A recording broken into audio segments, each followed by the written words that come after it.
Jesus said to them, "Children, you have no fish, have you?" They answered him, "No." "We have been fishing all night long, and we have no fish." I expect everyone here has known this feeling of exhausted futility. Many of us feel defeated because of all that is going wrong in the world. We feel powerless to do anything about it. We have been fishing all night long, and we have no fish.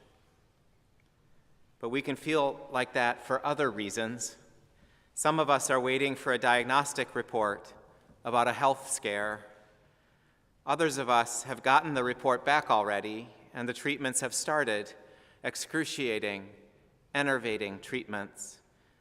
One of our members says it this way: when she recovers from chemo, she feels puny,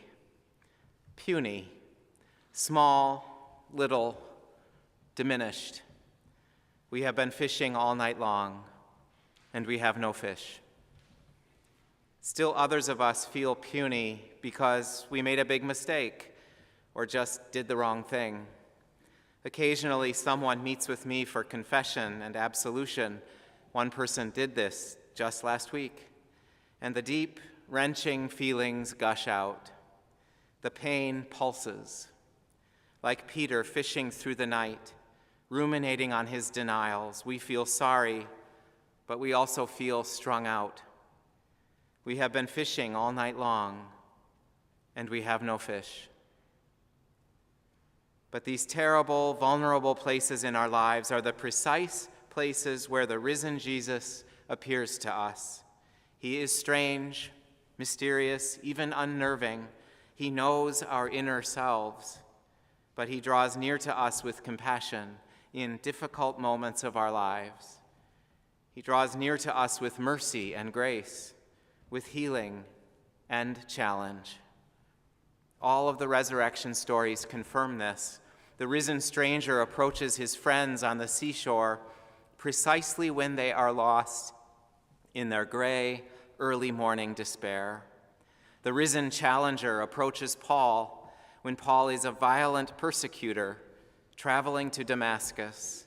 The risen one overwhelms, even traumatizes Paul, forcing him to be dependent on others, dependent on the very people he persecuted. They lead Paul by the hand into his new life.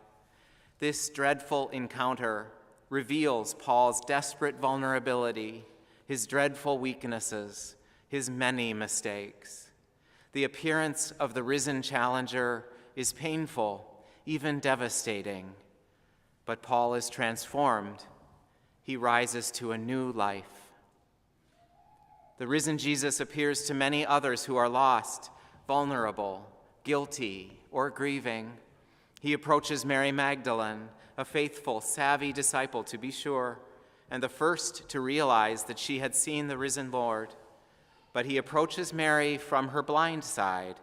Lost in her grief, she doesn't recognize him at first because he is not at all what or who she expected him to be. And the risen Jesus approaches Cleopas and their evening companion as they walk the road to Emmaus. They are out of ideas and out of hope, exhausted by the massive disappointment and trauma of the crucifixion. That's when the risen one appears. And so it is with us. The risen Jesus approaches us precisely when we throw up our hands in weary exasperation about all that is going wrong in the world. The risen Jesus approaches us precisely when we are terrified by our own mortality, coping with both physical and emotional pain, when we are feeling puny. The risen Jesus approaches us precisely when we are lamenting our failures, when we know that we messed up, when we don't know how to make things right. The risen stranger comes to us in our worst moments, and when he appears, he asks, "Children, you have no fish, have you?" Somehow he knew. Somehow he knows. He knows we have no fish, even though we've been fishing all night. He knows we have been giving in to helplessness when there are so many things we can do to mend the world, if only in this little corner of that world. He knows we are frightened of our frailty and mortality. He knows what we did and what we failed to do. It's no use to hide the truth from him, from one another, from ourselves. He knows. So it works like this. Where in your life are you weakest, most vulnerable, most afraid, most frustrated, most defeated? Go there. Focus there. Then take a deep, cleansing breath. It is there, right there, in the terrible places of our lives, where the risen Jesus draws close to us. It is there, right there, where the risen Jesus confronts us. And then the resurrection breaks into our dreadful contemplations, into our sleepless nights, into our desperate gray days. Jesus tells his friends to fling their nets in the other direction, and suddenly their boat is groaning under the weight of a wondrous catch of fish. Then he invites them to shore for breakfast, and they are transformed into his apostles. In my reading, he pairs the hot breakfast with strong, steaming coffee. They awaken from their miserable ruminations. They shake their heads clear of despair. They rise to new life, abundant life, resurrected life. This happens here in this community of faith. Many, many of us are gathering and networking to build our skills as advocates for those who are under threat from immigration and customs enforcement. Many, many of us are gathering routinely to pray for those who are sick and organize our visits to them. Many, many of us are listening to our children and young people, hearing their worries, learning their insights, joining their cause. But the resurrection is about much more than all that's going well here at St. Paul's. The resurrection is not just a metaphor or image for the hope we feel when our community is taking care of people and cultivating, however slowly, authentic hope for the future. The resurrection is about that, but it is about more than that. We don't just encounter the risen Christ in our flurry of ministry activities.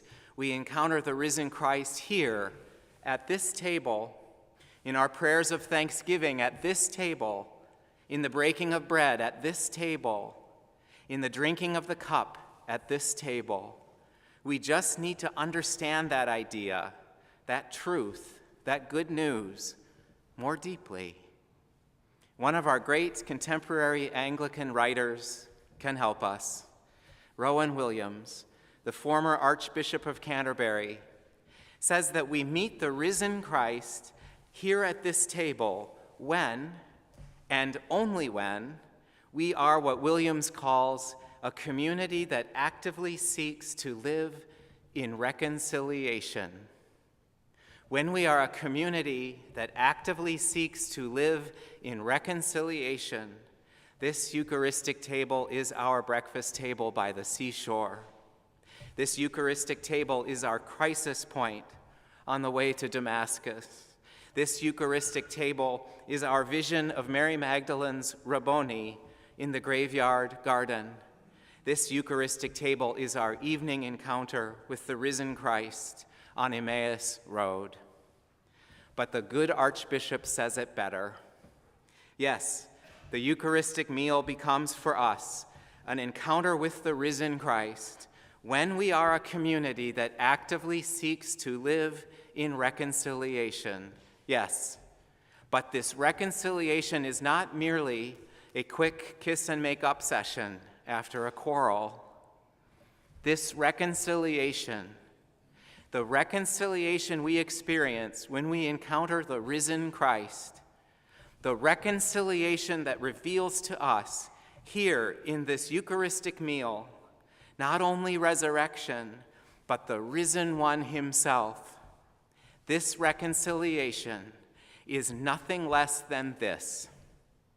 Quoting Rowan Williams, "The risen Jesus is present where people turn to their victims and receive back their lost hearts.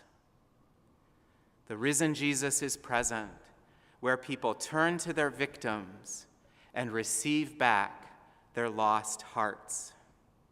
We have lost our hearts in this deathly world of human struggle. Now, we may know that we are vulnerable and fallible. We may know that all human beings are prone to error, but we may not necessarily think or feel that we have lost our hearts, or worse, that we have victims we need to turn toward to receive back our lost hearts. If I have a victim, then I am an offender. I am guilty of offenses. I am offensive. That's a bitter pill to swallow, and it doesn't easily make sense as part of a message of Easter good news.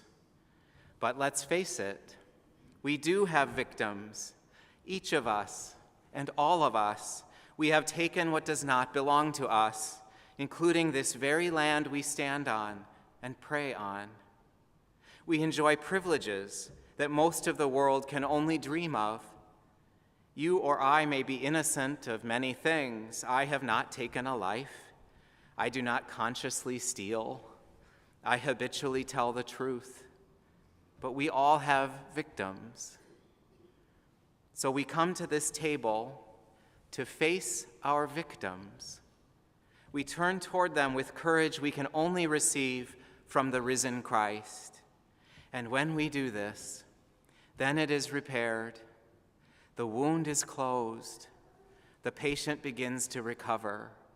Life resurrects. There is nothing more valuable, dear friends in Christ, nothing more significant, nothing more desperately desired by our exhausted spirits than this reconciliation, this restoration, this turning toward our victims, and this receiving back our lost hearts. When we turn toward one another in painful reconciliation, when we turn toward the world with forthright honesty, bracing courage, and breathtaking vulnerability, when we acknowledge our terrible mortality and choose to live fully and courageously in this reconciled community, when we do all of these brave things, then, when the risen stranger asks us, "Children, do you have any fish?" then we can reply with astonishment and gladness, "Yes."